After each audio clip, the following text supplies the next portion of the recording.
มา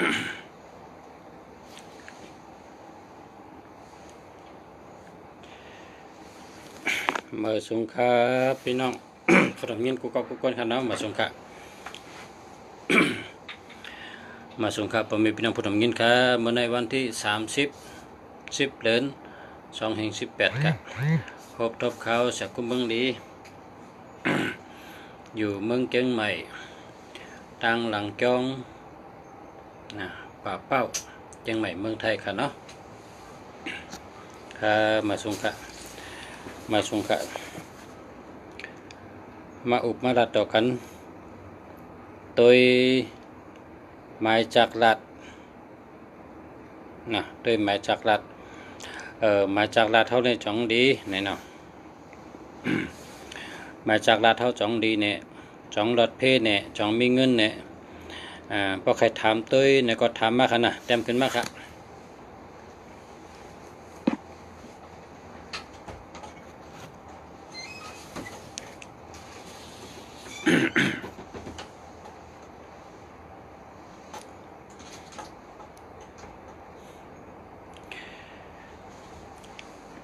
มาสงขมาโดยปันหมายพงนะนำปัดพงโดยปันหมายจากรัฐนะหมายจากรัฐพ่อแม่พี่น้องเขาพาคาจูต้วยก็ต้วยอะไรกันเนาะพาคาจูต้วยก็ต้วยปันได้กันมันป่องจังหือตีป่องมีจังหือจ้องดีห้ามดีพอวางดีก็เจอนะป้อมดีก็อย่าไปเจอนะ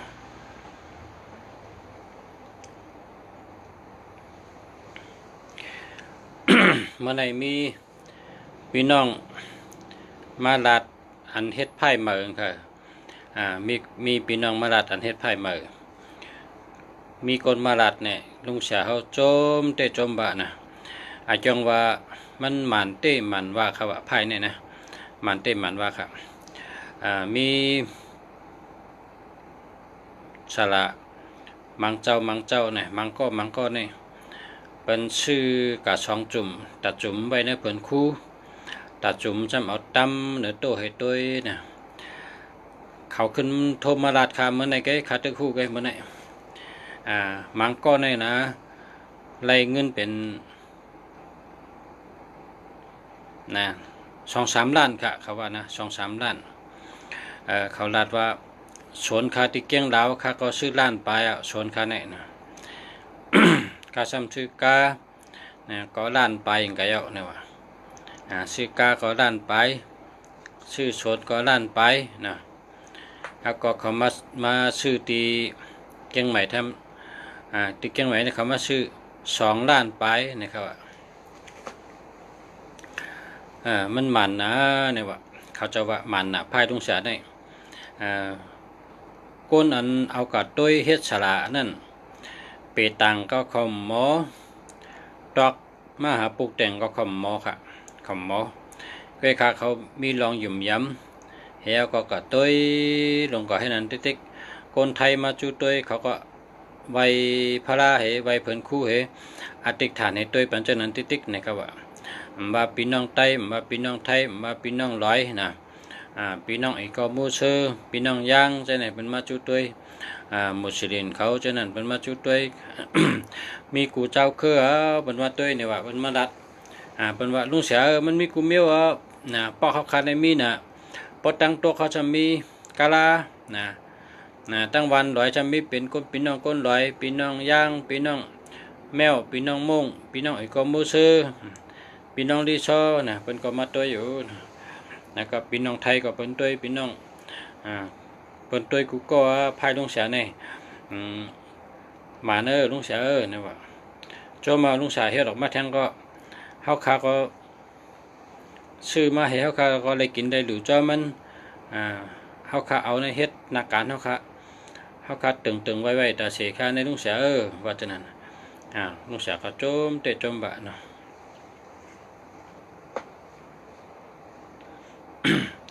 จมแต่จมบะพ่อแม่พี่น้องเขาเลยเจอไพ่อันเขาคาเฮ็ดออกนะก็แมนมันนะนี่ก็เมื่อเดี๋ยวนี้ก็เฮ็ดออกมาทั้งอันเหมือค่ะนะ ช่างว่าพ่อแม่พี่น้องเขาคาไลนะผักคาไลนี่ก็กลับสืบมานะเพราะผักคาไลแท่งนั้นก็กลับสืบมาอันใหม่ตั้งอันเก่ามันเหมือนกันอันเก่าได้เซ็งกว่าวะนะอันใหม่ได้ขึ้นโปมาใหม่ออกมาใหม่ลายตัวก็ใหม่ความหอมมันก็ใหม่เนาะมีพี่น้องถามมาหมายพงเอาแต่ด้วยหมายพงกันก่อนนะด้วยปันพอมีพี่น้องเชิญถามมาให้ก่อนเนาะ0828786964อันลีก็828ก็มีเงินนำเนาะ878ก็เป็นสัตเทเนาะ69ก็ได้เงินดี96ก็ได้เงินง่าย64พออยู่จำก็เกี่ยวเจอนะครับว่าในก็ดีค่ะเนาะแล้วทางกองก็0629594874นะอันนี้ก็เลยค่ะจะเลยเนาะมาสงค่ากนเกซีนะพี่น้องเกซีมาสงค่ลุงสระอันนี้จือใจหักคือเนาะใจหักคือมาสงเหมือนกันค่ะแล้วก็ใจปังลอยหมดนะมาสง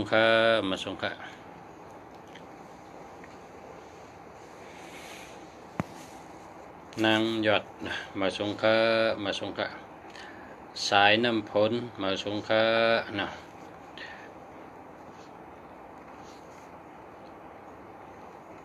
ตามหาคนหักเตะมาสง066 056 9648นะอันนี้ไปลีเนาะหาเมื่อเนาะอันนี้ตัว0889097597นะแค่หมดครับ0989436496นะแค่หมดครับ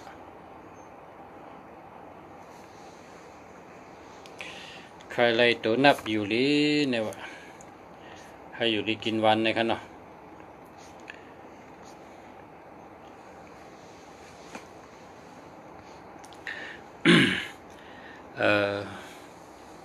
คนเกซีครับวันนี้คนเกซี0626629269นะอันในพี่น้องเกซีครับแค่มาค่ะใครเลยตัวนับอยู่ลีค่ะอ๋อนี่วะ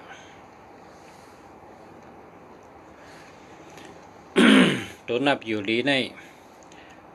969นะ969959949นะต้องจำอ่านนังกำนะให้ต้องดี969959949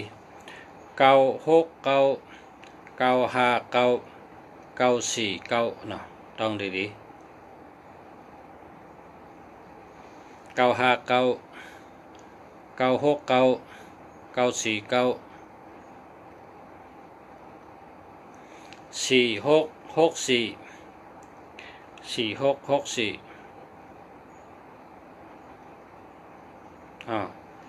อยู่ดีกินวันกันเนาะพอให้3ตัวซ้อนกันก็5994699นะพอ3ตัวซ้อนกันนะให้อยู่ดีกินวันเนาะ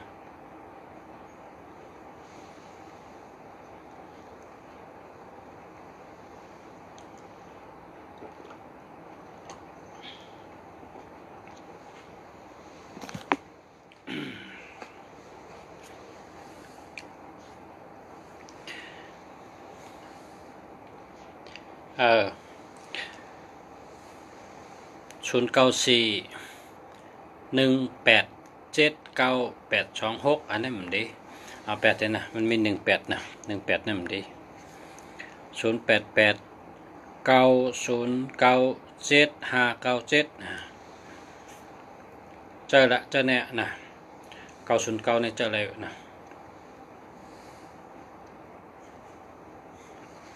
เปิ้นว่า ศูนย์เนี่ยนะ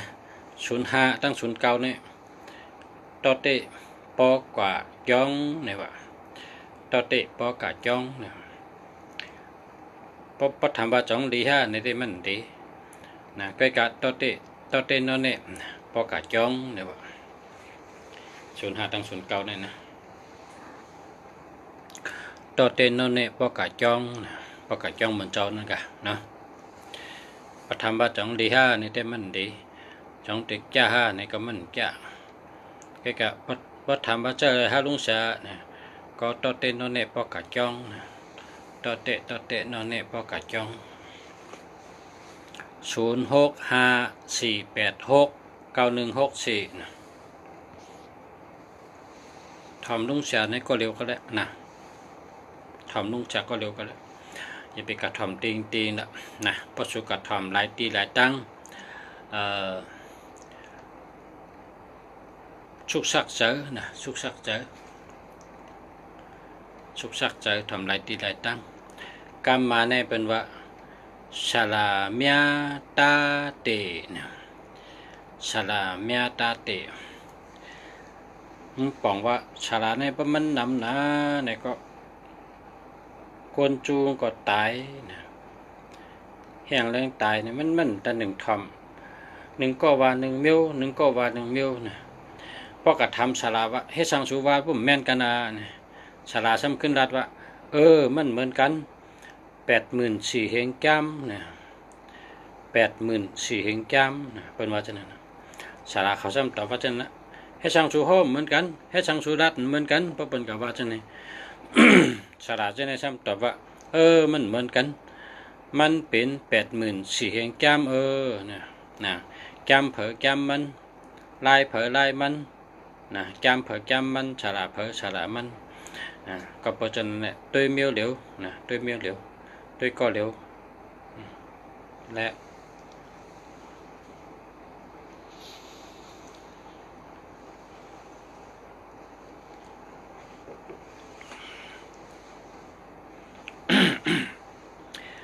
ด้วยเมียวเหลวด้วยก็เหลวเนี่ยแหละเพราะก็เหลวนี่มันชุกชักว่าคือกล้องวันนั้นติ๊กๆนะสวัสดีครับสวัสดีครับ พอมีฉาเขาก็เหลวในเกี่ยว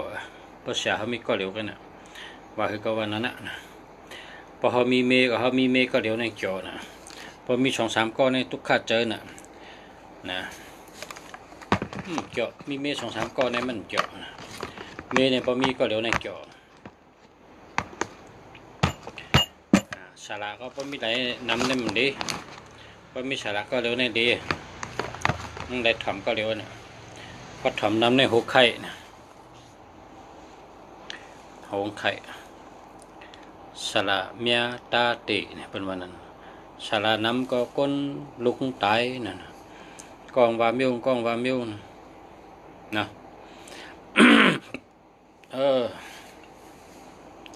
0979531736ดีค่ะดี11331ก็ดี7337ก็ดี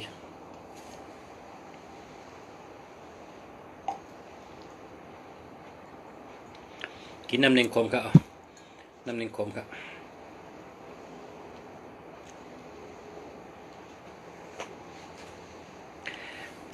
กินน้ำเล็งคมครับกินน้ำเล็งคมครับ มาสูงค่ะ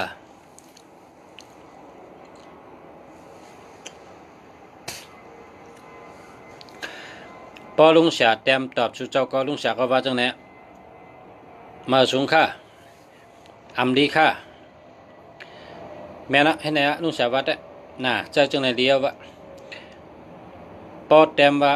อำดีค่ะในเทิงน่ะในก็มาแพยักในเต็มเป็นหลายกรรมหนึ่งก็เย้าเต็มอ่างกรรมเต็มมางกรรมแพทกรรมยักกรรมมาแพยักนะดีเนี่ยก็ลาตังคัดยันดีเนี่ย2 กรรมค่า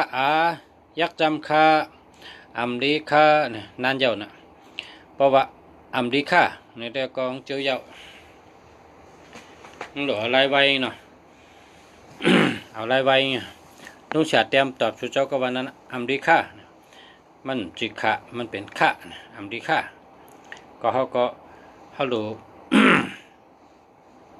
เขาหลูพัฒนาเขาลิกได้เขาขึ้นกับขึ้นปันต่างดัดก็ได้เขาก็ขึ้นกับขึ้นปันเขาหลูเอาไว้หรือเก่านะ อันเทิงในเขาเปียดเขาหลูเอาไว้นะก้นกูปอกในเป็นเขาเป็นว่าใต้ในแห่งเทิงในว่าเป็นเฮ็ดปิญญามาเป็นว่าคืออาปุ๋มเนี่ยนะอาปุ๋มเนี่ยเจิมใจเต็มหัวทำได้ละอาปุ๋มวันนั้นเคนโฮก็เป็นออกมายาวมี12 ศอกมาปั่นใต้เขานั่งริมเฮเว่นนั่งริมเฮเว่นนั่งริมเฮเว่นเคนโฮก็นั่นเจ้านะเคนโฮในนั่นเจ้านะกำดิ่มกำเวียนกำดิ่มกำเวียนเนี่ยเป็นเอาได้ไว้ไงตัวเดียวเนี่ยเวียนหอบมันก็เนียบเสือปอนั่นน่ะเนาะหลอเวียนนะมั้งเข็นหัวใต้ก็หลอปัดเวียนหอบมันก็แล้วน่ะพอปัดมาก็ปลายขึ้นดิ่มมาก็เน็บลงให้ก็แล้วน่ะเนาะ หลออะไรไว้วะรัดดอกกันก็ไว้น่ะเฮ็ดสังก็ไว้ดอกอะไรไว้เจอขัดเจออะไรไว้น่ะอำดีค่าน่ะเข้มหนาวอำดีค่าในค่าในเต็มนั่นเจ้าน่ะค่าอายักจำค่าเนี่ยเนาะเต็มนั่นเจ้าน่ะ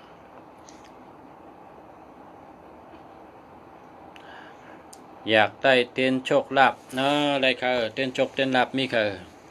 เตียนโชคเตียนลาภเตียนฉลเคราะห์เตียนเสริมชะตาเสริมดวงนะมีกุมเมียวค่ะเตียนเงินเตียนคำไหนก็มีเตียนเงินเตียนคำเตียนเศรษฐีเลื่อนคำเนี่ยนะเตียนเฮินเงินเฮินคำเตียนเงินเตียนคำ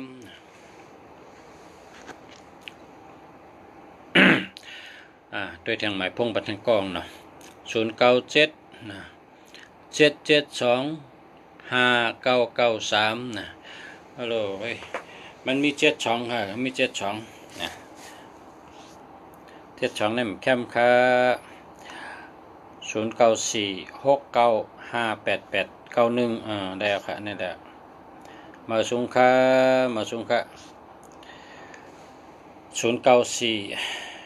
094915158158อันนี้ดิอันนี้ฮะ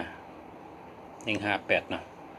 ด้วยทั้งอันกัน0622876692นะอันที่2นั่นดีนะ0622876692อันนี้ดี อันนี้จ่องแคมค่ะปอเสีย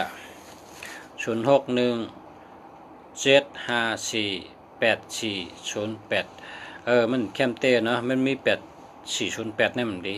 เอา8ทีนะหาเมอเอา8แล้วก็หาเมอกะ0991316852นะมันมี1331ก็ไปดีครับหาเมอ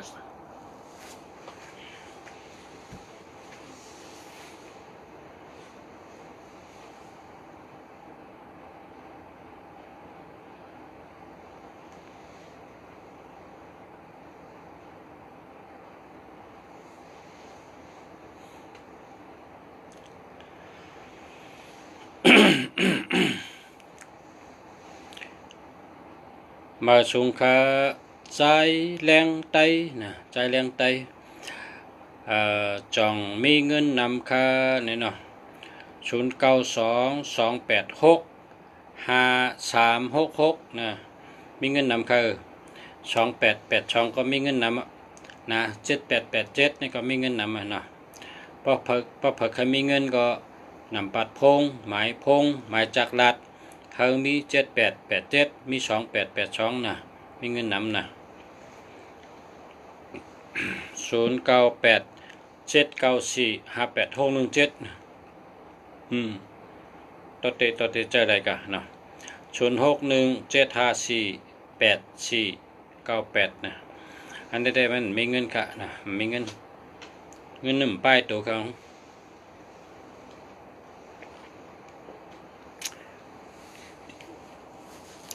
เอาตัวเงินนำกาให้มีเงินเนาะ081แล้วก็4841 654นะเฮาคาว่าให้มีตัวเงินอันนั้นดีมี81นั่นดีเอาเพราะ81เนี่ยมันได้หามานะตัวหามา0943579786นะอัน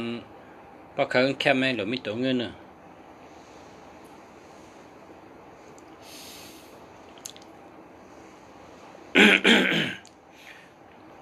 ตัวเงินมันป้าค่ะเนาะมาสงค่าอูอ่องละนั่น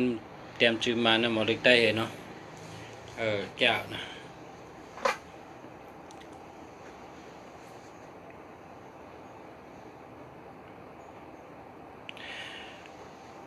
ตัวนับในโหลเลือกจะอันดีมันค่ะนะตัวในมหาปุกแต่งนั่นน่ะตัวในมหาปุกแต่งในเป็นว่า1551อันนี้ก็แมนกัน2442อันนี้ก็แมนกัน3663อันนี้ก็แมนกัน7887อันนี้ก็แมนกันเนาะ1661อันนี้ก็แมนกันนะ3663อันนี้ก็แมนกัน3553อันนี้ก็แมนกันเนาะ7447อันนี้ก็แมนกัน7887อันนี้ก็แมนกันนะเป็นตัวแมนกันให้นั่นนะ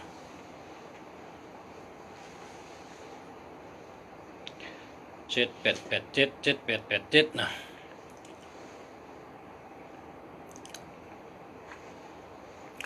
ถามอะไรครับพอถามมากำคัดเต็มตอบมันนะถามมานำครับแถมมานำก็เด็ดแถมน้ำแดงแถมก๊อกก่อนแถมน้ำแดงขมในก๊อกก่อน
มาสงขลานะเลินเสาไล่ขะนะมาสงขลาวันหลีแน่นอนนะวันหลีแน่นอน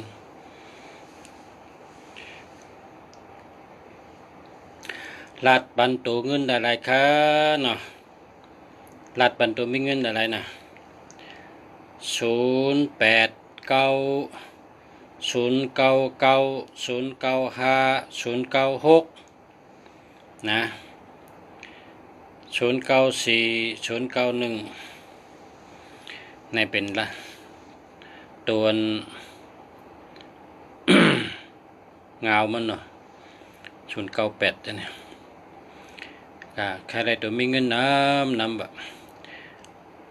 8789989899387898938789487899กำในห้าม82891 82893 82893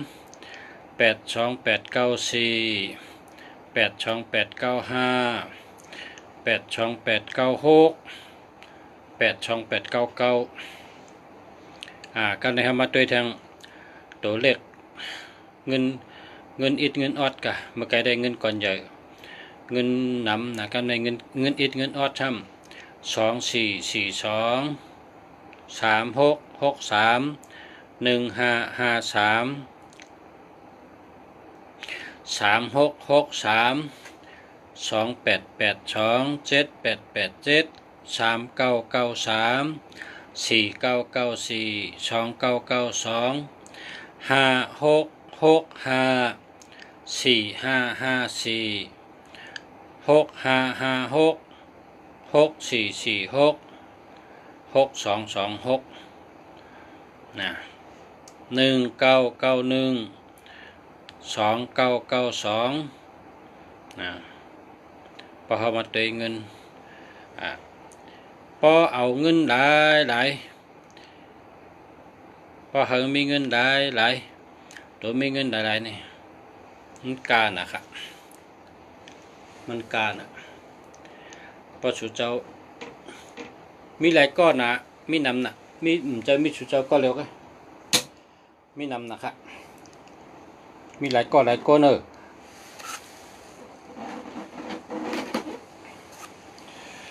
มีหลายก้อนมาถามลุงสาวว่าเต็มปันเขาตั้ง10 ตัวแล้วเขาแต่ก็ซื้อกล้วยเนี่ยเขาก็เต็มปันให้มี10 ตัวกะพอกะซื้อกล้วยเนี่ยก็เปิ้นย้อนเขา600,000ว่า1 อันนี่600,000เงินไทยนะเปิ้นว่า600,0001 อันนี่ว่าใครได้จังไหนเขาว่าอาจงว่าสัตเทนี่1 มีก่อน1 มีอันเป็นวางใจเต้เนาะคนมีเนี่ยซ้ำได้เจอหมายพงดีนะ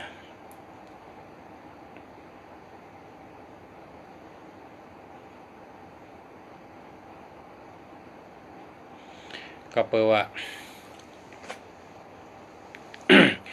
คนมีเนี่ยเขาซื้อไรน่ะเนาะ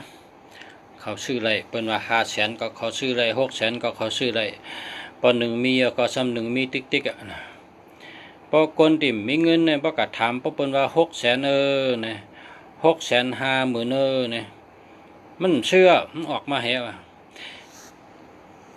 มันก็มีเงินมันก็มีเป็นล้านกันนะก็มันฮัดนั่นน่ะใจมันฮัดนะคนเท่านี้พอเจอฮัดเนี่ยมันได้ต้องเจอฮัดฐานความเป็นว่ากามกลแก่เนี่ยนะกามกลแก่ความกลเตวาเนี่ยเป็นรัดว่าปอเคยไลลูกเสือโหลฮัดเข้าทำเสือเนี่ยว่าต้องไว้ละปอเคยไลลูกเสือโหลฮัดเข้าทำเสือเนี่ยว่านะต้องไว้ละกามคนนี้ หมังก็ในเป็นก้นขี้ย่ำขี้ยันเป็นก้นย่ำก้นเมขี้ยันมหัดซึนะมหัดซึแพทย์โหกำเดียวบ่เป็นว่า500,000 600,000นะเงินเนี่ยมีเป็นน้ำมันมีเป็นล้านป้องตายก็ไรกว่าให้มิ้วก็นะตายก็ไรกว่าโกนเขาเนี่ยนะโลคัดเจอฮักโตฮักเจอเนี่ยรีเลยเปิ้นอ่ะโตเจอเจ้าเก่าเนี่ยกินจังหือเฮมีแห้งโตเลิกกินอันดีมัน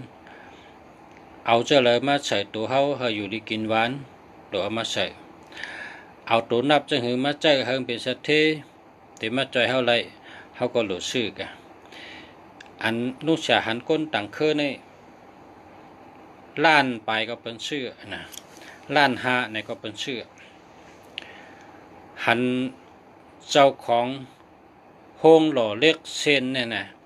เล็กเซนนั้นไปให้ก่อช้างเนี่ยเจ้าของห้องหล่อเล็กเบอร์โทรชื่อล้านไปเฮ็ดนำบัตรออกมาพอเปิ่นกับชื่อเล็กไหนปันกูก็นำบัตรนั่นพอเปิ่นถามว่าอะโลเบอร์โทรในชื่อกะเหือเนี่ยชื่อล้านไปนั่นน่ะเปิ่นฮัดเตะเลยพอฮัดนะพอฮัดก็เลยจูงนั่นน่ะพอมฮัดก็มไรนะพอเคยเลยลูกเสือหลูฮัดเข้าทำเสือนะพอมฮัดเข้าก็มไรลูกเสือก้นเฮาในหลูฮัดหามังก็ในกอดเถื่อนก็กูงูเขียวอ่ะตั้มไปเข้าเถื่อนเพราะกูงูอ่ะนะอันเฮาติเฮ็ดติช่างแต่เพราะว่าเฮาในก็พอเฮาเป็นได้ในเฮาอย่าไปกูชื่อติ๊กๆอ่ะนะหมายพงในชื่อของเจออะไรเตะเนาะพอชื่อเจออะไรเตะพอสู่เจ้าชื่อนี่ลงทะเวนเป็นชื่อสู่เจ้าเจอที่เดียวกันเนี่ยโทษที่เดียวโทษอุบด้วยลองการลองงานกลางใครเป็นการจึงหือก็เป็นเขาเอาเวอร์ลีเนี่ยโทษอุบด้วยโทษอุบด้วยนะเขาก็แต่เลยมีเงินนำเขาก็แต่เลยหับเงินนำเขาก็แต่เลยเป็นสัตเทหลงนะสัตเทหลงนะหนึ่งเขามีหนึ่งแค่นเขาชื่ออันกลางเจอติดตัวเขาเนี่ยชูเจ้าด้วยเลยเจ้าของนมอันนมมันเขากินกวนนั่นคนเล็กๆนั่นนมอยากกู้นั่นนะเจ้าของเฮ็ดนมขายนั่นกลางอันฮอนั่น30 ล้านวะนั่นอันฮอในเมืองจอมเปิลนั่นชื่อมา30 ล้านนั่นน่ะเปิ้นฮัดชื่อเต้นะเปิ้นฮักใจฮักตัวเปิ้น นะพอมีเงินเราก็เชื่อ ตั้งกินเนี่ยก็สัตว์เทในเขากินจังหื้อเนี่ยนะลุงแฉกกว่าที่เฮือนนั่นเขากินนั่น กว่าวันเดียวเองก็เมื่อเขากว่าในเมื่อเขานั่งกินข้าวนั่นมันเองกินปลานะปลาเนี่ยกินปลาจับปั่นนะปลาที่มาเมืองจับปั่นเพิ่นนั่งกิน มันก็เปิ้นกินก็เปิ้นกินอันดีมันนะกินปลาเขาในกินอินไงเขาในครึ่งวันถูงก็ยังกินปลากำน้ำเขาหลักช่องได้ว่าสัตว์เทศเนี่ยเขากินจังไหนให้ปลานั่นกานะปลานั่นกานะปลานั่นมาเมืองจับปั่นเขาว่าแต่ละพอเปิ้นเมียเนี่ยเปิ้นพอเปิ้นเมียเนี่ยเปิ้นขึ้นโตเปิ้นเนี่ยเปิ้นขึ้นกินก็กินดีใจก็ใจอันดีมันนะอันนี้พอชูเจ้าเป็นไรเนี่ยชูเจ้าชื่อละชื่อแคมๆนะชื่อดีๆนะปอ50 บาทได้มันดี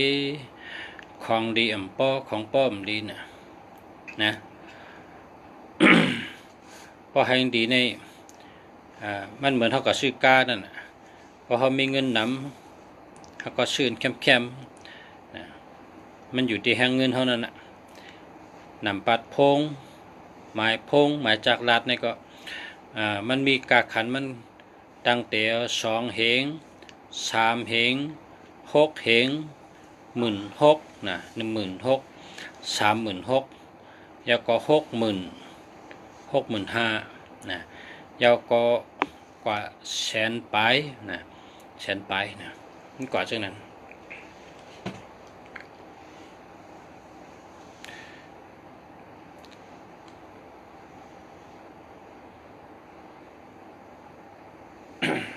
ครับเดี๋ยวนะข้างกินน้ำแดงก่อนเมื่อกี้ในฉันน้ำแดงเหมือนมา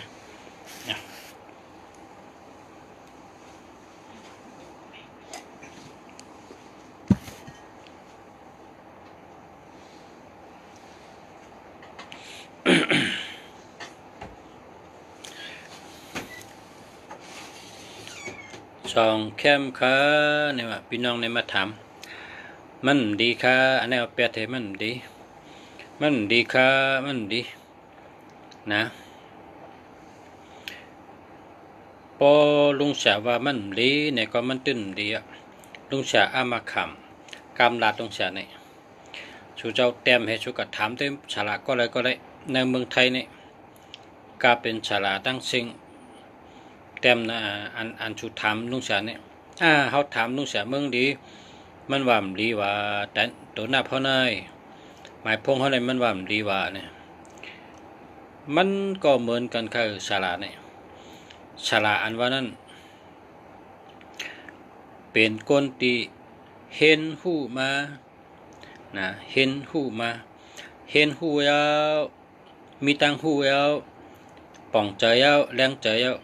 จงไกมาดัด ฉลาดเนี่ยพอมันหูเนี่ยมันเฮ็ดฉลาดอันนี้มันดีครับชูเจ้ามาถามในลุงเสียห้อเนกัม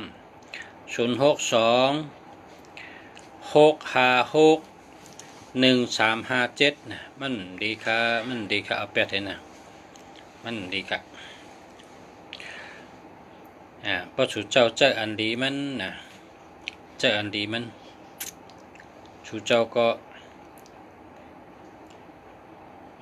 ช้ำฉะนะกว่าตั้งเลยก็ลดเพ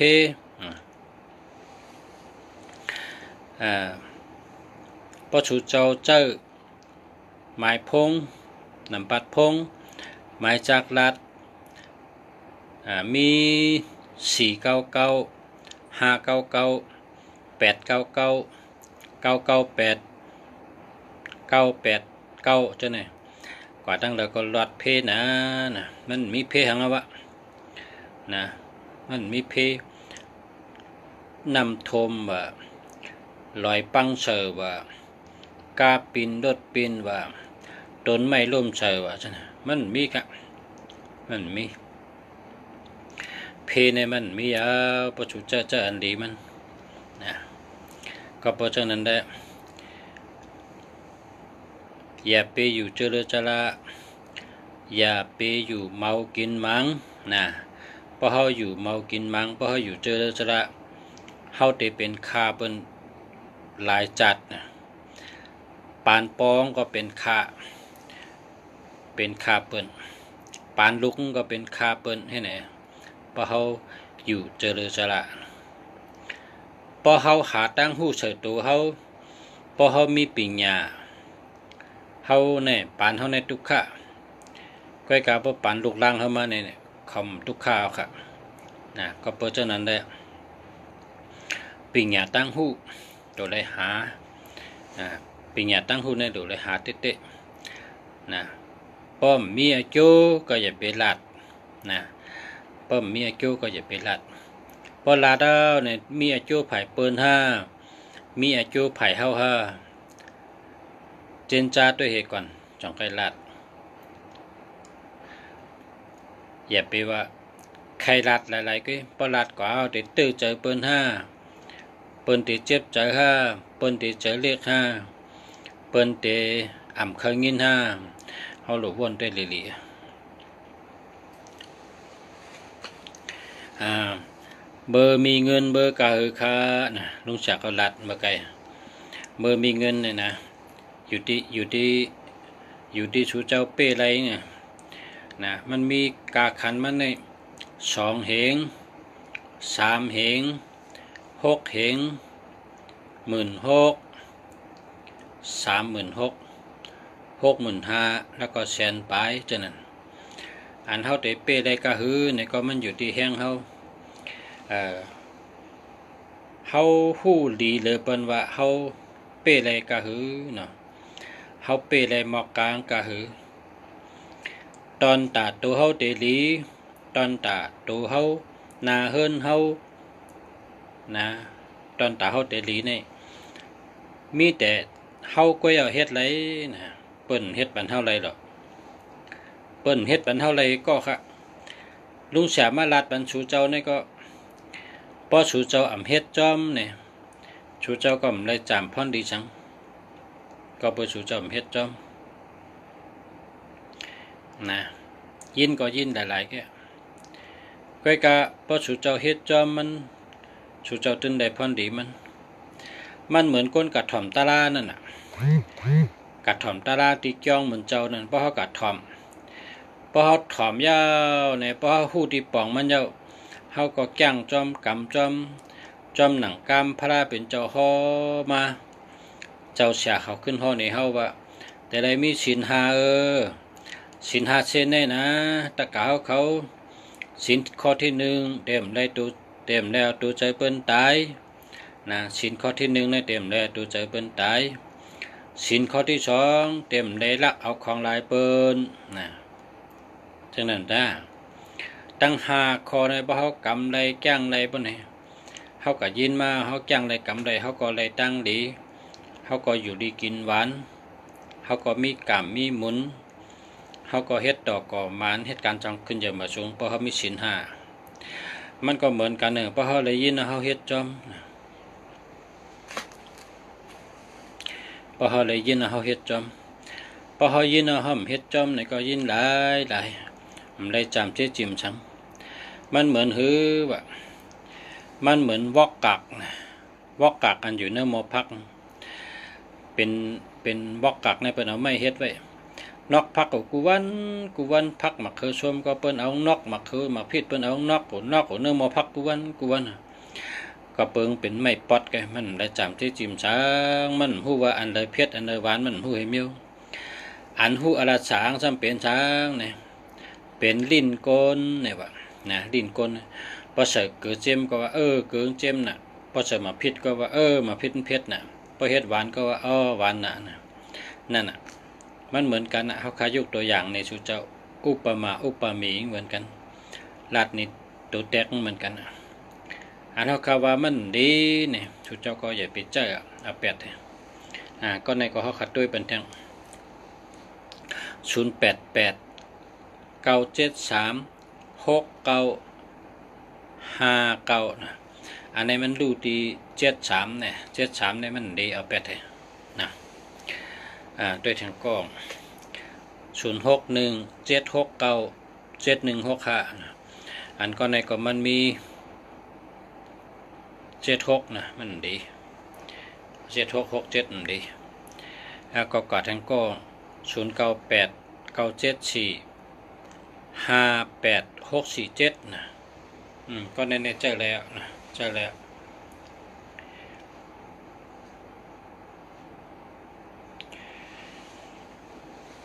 พอใครอะไรตัวมีเงินนำในก็สุเจ้าก็ชื่อตัวมีเงินนำมันใจตัวมีเงินนำก็เหมือนคาวานั่นน่ะ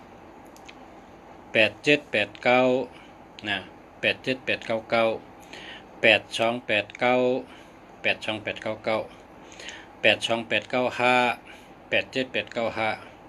87896 82896นะ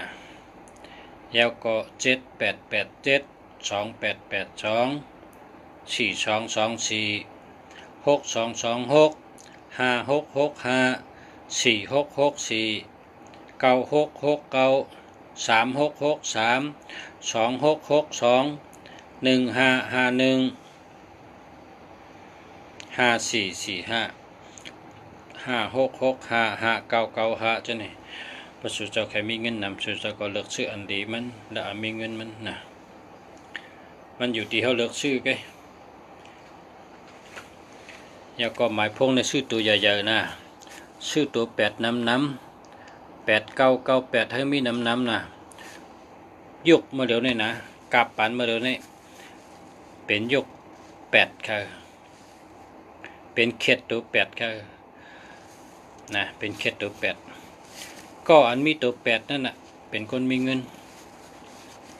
คนนั้นมีตัว8นั่นน่ะเป็นคนมีเงิน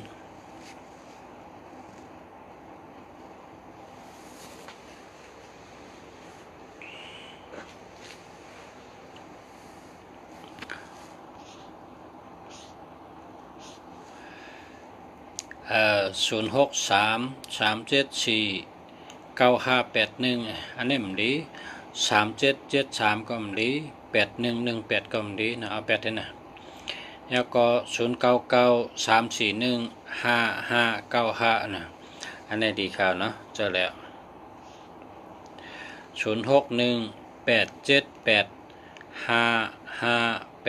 0618785589อันนี้ก็เจอแล้วค่ะเนาะเอาค่ะมีชายเข้ามาว่าอาขิงเต็มแล้วค่ะเนาะพ่อแม่พี่น้องเขากูก็กูก้นค่ะยินจมนำค่ะยินจมเตะค่ะยินจมนำกูก็กูก้นค่ะเกจูใหญ่เตะค่ะเนาะยินจมกูก็ตีเฮาคาได้มาลัดต่อกันได้มาเฮ็ดก่อกันได้มาถ่อมเฮาคาลัดเนี่ยยินจมเตะค่ะมาสูงค่ะกูก็กูก้นยันชูเฮขึ้นอย่ามาสูงมักมีดีเปลี่ยนก็เย็นแคมสะเหตุการณ์สังก็ออกมาทางช้าเฮขึ้นอย่ามาสูงฮาลีเซียนตอนเช็คเก่าอะไรมีเงินมีคำนำอะไรเป็นพอเร่งเปิ้นอะไรเป็นไม่เร่งเปิ้นนะเงินคำนำกูก็กูก้นอะไรเลือกเจ้าหมายพงอันดีมันเจ้าหมายพงเจ้าลีเลือกเจ้าตัวมีเงินเลือกเอาหมายพงอันดีใจค่ะป้อมดีก็แปดเทนะเลือกอันหมายพงดีมาใจค่ะเนาะมาสงค่ะป้อมมีพี่น้องกูก็กูก้นค่ะมาสงค่ะ